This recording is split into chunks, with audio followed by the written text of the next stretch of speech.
Hi there everybody, this is David, and I was super lucky to grow up getting the SNES whenever I was in middle school and playing it all the way up through high school. It is still one of the best consoles of all time with some of the greatest games on there too. And that's what I want to be talking about today, the 15 best RPGs of all time on the SNES. That includes games released here in America, but also games that were released in Japan that have been translated into English. And I definitely do think that's worth the sub as you come and you join my party and you level on up with me. Thank you so much for your sub, your like, and your hype. It helps me out a ton. And now let's go ahead and dive right on into this classic system. First up at number 15, we have Illusion of Gaia. And while this might look like a Zelda clone at first, it's really not. I mean, yeah, you still do run around fighting enemies and bosses, but instead of venturing through the magical land of Hyrule, this here takes place on Earth, and it follows the adventures of Will as he goes around the world to some real and some fantastical locations, such as the ruins of Angkor Wat, the Great Wall of China, and the lost continent of Mu. Armed only with his trusty flute and his powers of telekinesis, Will's journey of self-discovery and his coming-of-age story will stick with you as he grows up, journeys, makes friends, and struggles to save the world. To aid in his quest, though, he also gains the power to transform into multiple different forms, each with their own abilities, and it loosely forms a trilogy with Soul Blazer and Terranigma, which we will see later on this list. Number 14, Breathfire 2. While the first game was definitely rough around the edges, Capcom really cleaned it up in their second outing. The graphics are bright and beautiful, the characters all have a distinct motivation for fighting, and the storyline is tight, edgy, and at the time kind of shocking to me, simply because it was my first experience with that whole religion is evil storyline. The music is spectacular and all the characters have special abilities in and out of battle, which does make for some complex and fun dungeons, as it forces you to strategize, because sometimes you have to bring along a certain character just to progress. Not only that, but those same abilities can be used in the overworld to travel.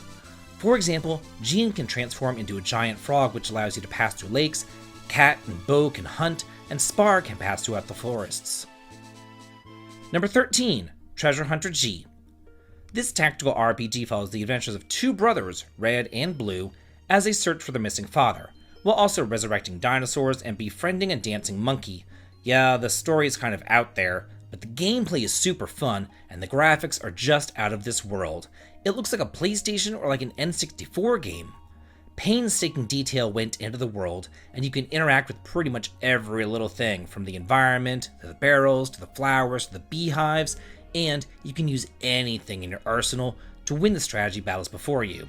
This is an odd mix of traditional JRPGs with like a world map, towns, and dungeons to explore, but whenever you get into battle, it is a large-scale brawl, kind of like those in Shining Force. Number 12, Earthbound. In some past rankings that I've done, I've placed this little gem much higher up on the list, but after some careful consideration, I've knocked it down quite a few pegs, mostly because I don't feel like it's aged as well as some of the other games on this list. And because it might have well been like revolutionary at the time of its release, other games have done similar things now, and sometimes those newer games have done it even better. Also, there are some questionable design choices, like the limited inventory space. Personally though, to me, I still love it. It brings me back to my childhood where I played with my brother, and we together would explore every single nook and cranny to see all that the game has to offer. Every time that we found something different or new or off the wall, we'd call each other into the room and just like check it out and laugh about it. It was some serious good times. Number 11, Treasure of the Rudras. Similar to Treasure Hunter G, this was only released in Japan, but they both now have a translation patch, and it follows 3 different heroes on their separate journeys to stop a never-ending cycle of death and the rebirth of humanity. So there is a grim, overarching tone and a somber story about pollution, environmental destruction, and the apathy of humanity as the world goes straight into the shitter around them. And the story just begins 2 weeks before humanity is destined to perish, and that's all the time that you have to save them. Worth noting though is the magic system. By speaking to people, reading books, or finding treasure, you'll learn different mantras or key words, and these mantras are actually spells which you can then modify with prefixes and suffixes to enable them to do different things. It is addictive and the story is enthralling. I could not put this one down. Number 10, Far East of Eden Zero. Here we have another Japan-only but fan-translated RPG, and this is in the much acclaimed Far East of Eden series, which unfortunately many people have not heard of because none of them were actually released over here. But there were 12 games in total in this series, and of them only 2 have been translated into English. But anyway, what makes this game stand above the rest is that it doesn't take itself too seriously. Similar to Earthbound, I found myself laughing out loud quite a bit during this game.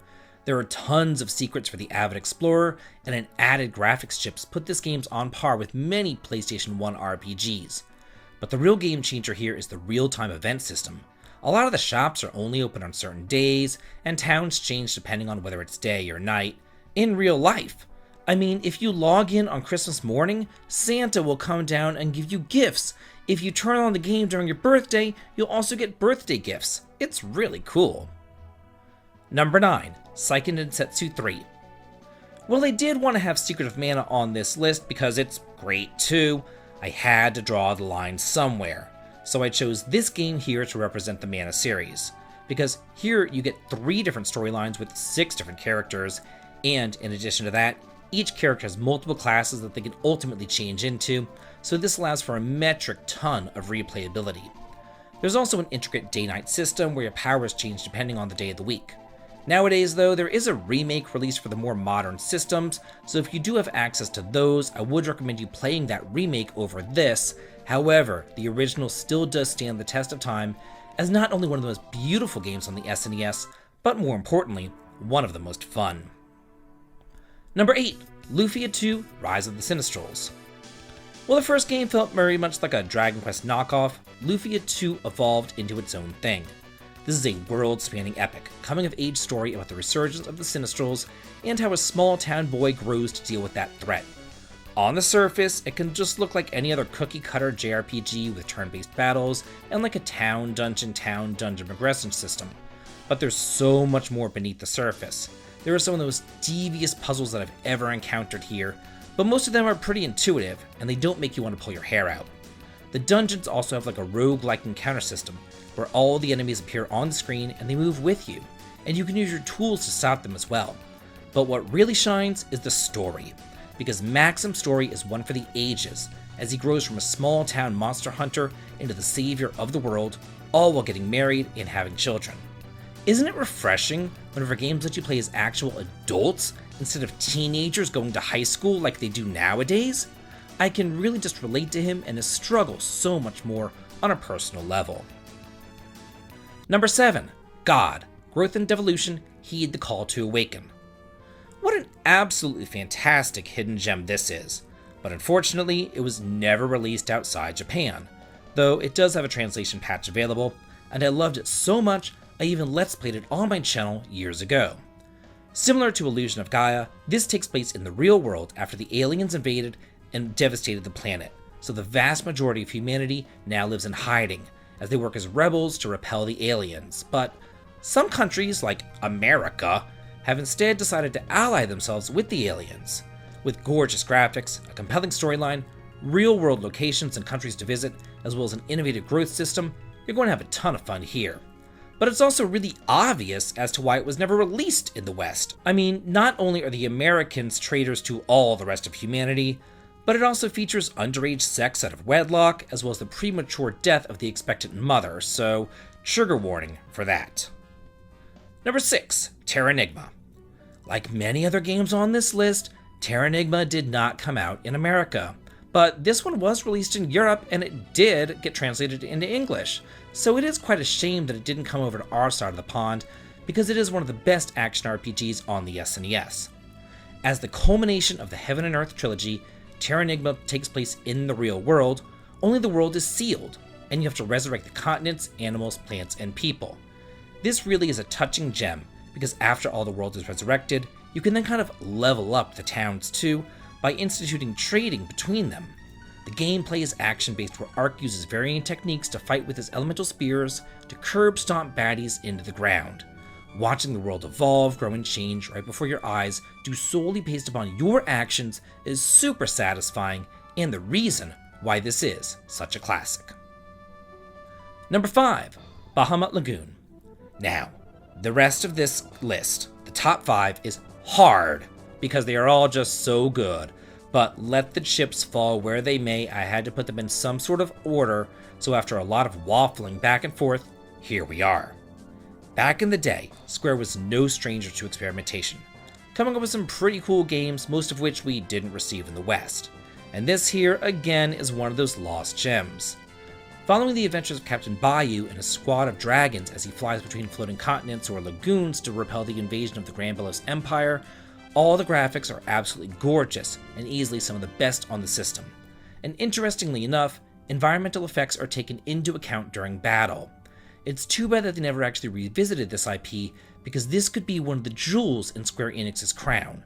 The story is grandiose and serious, with different choices to make that affect your relationship with your characters, as well as the overall ending of the game. Number 4, Final Fantasy VI. It's kind of funny how sometimes your opinions over time really do change about various games. Whenever I was a kid, I much preferred Final Fantasy IV over Final Fantasy VI. I just liked the defined classes and the medieval setting.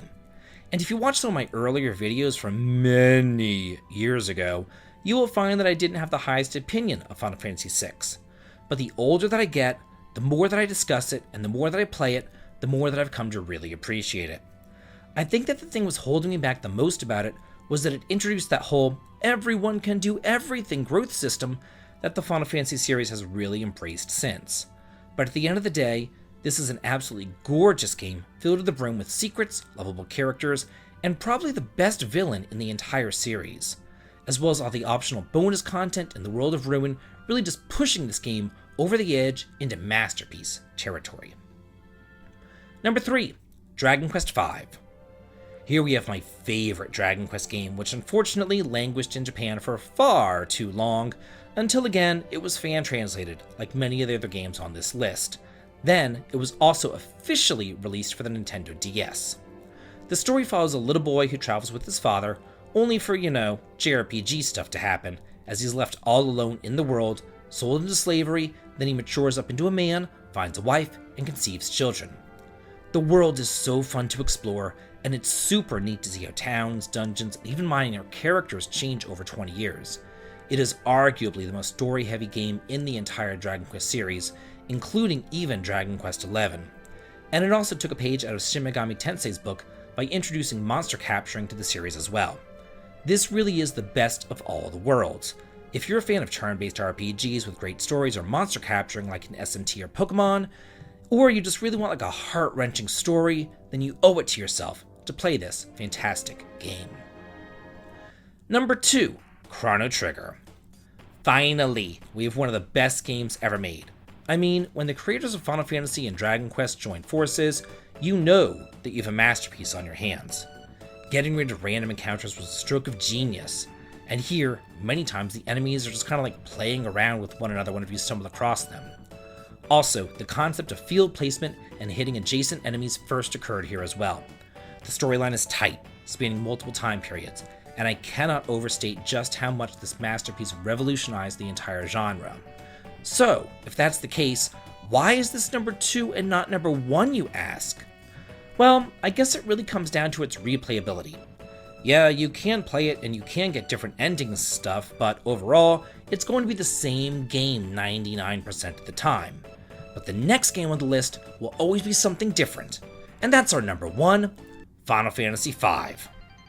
If there was one game that I could take with me onto a desert island and only play it for the rest of my life, this here would be that one game. Because no matter how many times I play it, I never get tired of it. Yeah, the story is kind of tongue-in-cheek and just like an excuse to explore the world, but here you get to explore 3 different worlds and fool around with one of the most complex yet intuitive job systems ever. No 2 playthroughs will ever be the same, as you can come up with as many limitations and challenges as your heart desires. I've done win crystal only challenges, random job challenges, played through it normally, or even had Twitch chat choose my jobs, and no matter what happens, I still just love this game. Not only that, but it's really a joy to see the ramifications of how the worlds clash, collide, and join together. I have played the Final Fantasy series since I was 8 years old, whenever I got the very first one in 3rd grade back on the NES. But this here is the one that I continually go back to time and time again. It is my JRPG comfort food. So that's it for the top 10, 15 best, most perfect SNES JRPGs. What do you feel about my list, and what games would you add to this list or take away? Let me know in the comments, and let's all talk and chat about it. And if you like this, please do like, comment, and subscribe, and have a good day.